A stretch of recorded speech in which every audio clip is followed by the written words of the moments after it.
BK శివానీజీని మనమందరికీ చూశాం. ఆమె ముఖం మీద ఎప్పుడూ ఒక ప్రత్యేక చమక, ఒక స్థిరత మరియు ఆమె వాణిలో అద్భుతమైన మధురత ఉంటాయి. ఆమెని చూసి మనం చాలాసార్లు ఇలా అనుకుంటాం, ఇంత భాగాదౌరం ప్రపంచం మొత్తం ట్రావెల్ చేస్తున్నా కూడా ఆమె ఎప్పుడూ అలసిపోయినట్లు లేదు, టెన్షన్లో కనిపించడు.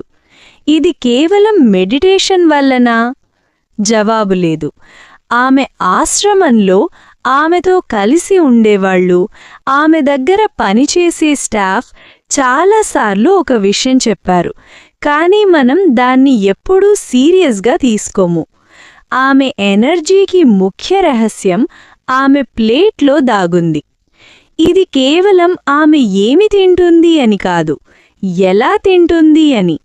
ఈ విషయంలో ఆల్మోస్ట్ 99% మంది తప్పు చేస్తున్నారు. కానీ బీకే శివానీజీ పురాతన ఆధ్యాత్మిక పద్ధతులని 100% నమ్ముతారు. మొదటి రహస్యం, ఆమెతో ఉండేవాళ్లు చెప్పేదేంటంటే, బీకే శివానీజీ స్ట్రెస్లో లేదా కోపంలో తయారు చేసిన భోజనం ఎప్పుడూ స్వీకరించరు. ఆమె ఆశ్రమం కిచెన్లో ఒక కఠిన నియమం ఉంది. భోజనం తయారు చేస్తున్నప్పుడు కేవలం పరమాత్మ యాద్ లేదా మంచి ఆలోచనలే ఉండాలి. ఇది వినడానికి మీకు అంధవిశ్వాసంలా అనిపించవచ్చు, కానీ దీని వెనుక సైన్స్ ఉంది. మెడికల్ సైన్స్ ఇప్పుడు గట్ బ్రెయిన్ యాక్సెస్ని కనిపెట్టింది. అంటే మన పేగు మరియు మన బ్రెయిన్ డైరెక్ట్గా కనెక్ట్ అయి ఉన్నాయి. రీసెర్చ్ ప్రకారం మన శరీరంలో 95% సెరటోనిన్, హ్యాపీనెస్ హార్మోన్ పేట్లోనే తయారవుతుంది.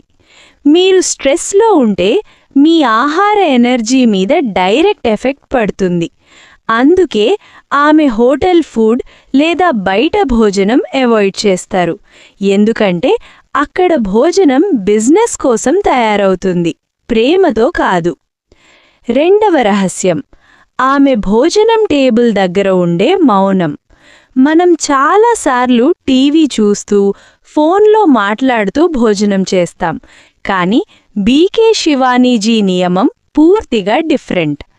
ఆమె దగ్గర వాళ్లకు తెలిసిన విషయమేంటంటే, భోజనం చేస్తున్నప్పుడు ఆమె మాట్లాడరు, స్క్రీన్ చూడరు, పూర్తిగా మౌనంలో ఉంటారు. దీని వెనుక స్ట్రాంగ్ సైంటిఫిక్ రీజన్ ఉంది. మీరు టీవీలో న్యూస్ చూస్తూ లేదా ఫోన్లో డిబేట్ చేస్తూ భోజనం చేస్తే మీ శరీరం స్ట్రెస్ మోడ్లోకి వెళ్తుంది మరియు కార్టిజోల్ హార్మోన్ రిలీజ్ చేస్తుంది. ఈ హార్మోన్ డైజెషన్ని ఆపేస్తుంది. అప్పుడు భోజనం శరీరానికి ఎనర్జీ ఇవ్వడం బదులు టాక్సిన్స్, విషలుగా మారుతుంది. బీకే శివానీజీ మౌనం ద్వారా శరీరాన్ని పారాసింపథెటిక్, రెస్ట్ అండ్ డైజెస్ట్ మోడ్లో పెడుతుంది. దానివల్ల సింపుల్ ఫుడ్ నుండి కూడా డబుల్ ఎనర్జీ పొందుతుంది. మూడవ విషయం, ఆమె సాత్విక్ డైట్ మరియు సూర్యాస్తం టైమింగ్. ఆమెతో ఉండేవాళ్లు చెప్పేదేంటంటే, ఆమె చాలా సింపుల్గా ఉల్లిపాయ, వెల్లుల్లి లేని భోజనం ఇష్టపడుతుంది. కానీ ఇంకా ఇంపార్టెంట్ విషయం సమయం. ఆమె ప్రయత్నం ఏంటంటే, ఆమె డిన్నర్ సూర్యాస్తం దగ్గర కంప్లీట్ అవ్వాలి. మోడర్న్ సైన్స్ ఇది సర్కేడియన్ రిథమ్ అని పిలుస్తుంది. సూర్యుడు అస్తమించగానే మన మెటబాలిజం స్లో అవుతుంది. లేట్ నైట్ భోజనం చేస్తే శరీరం రాత్రి మొత్తం దానిని పచడంలో బిజీ ఉంటుంది, బ్రెయిన్కి రెస్ట్ దొరకదు.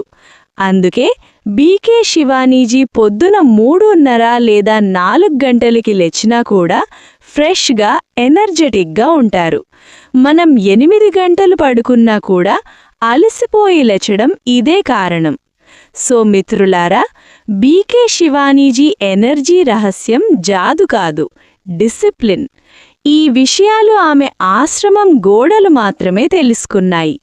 మనం వీటిలోంచి కేవలం ఒక అలవాటు మాత్రమే తీసుకున్నా కూడా, ఉదాహరణకి భోజనం చేస్తున్నప్పుడు ఫోన్ దూరం పెట్టడం, భోజనానికి థ్యాంక్స్ చెప్పి తినడం, సైన్స్ గ్యారంటీ ఇస్తుంది 7 రోజుల్లో మీ లోపల ఒక మార్పు మీకు అనిపిస్తుంది.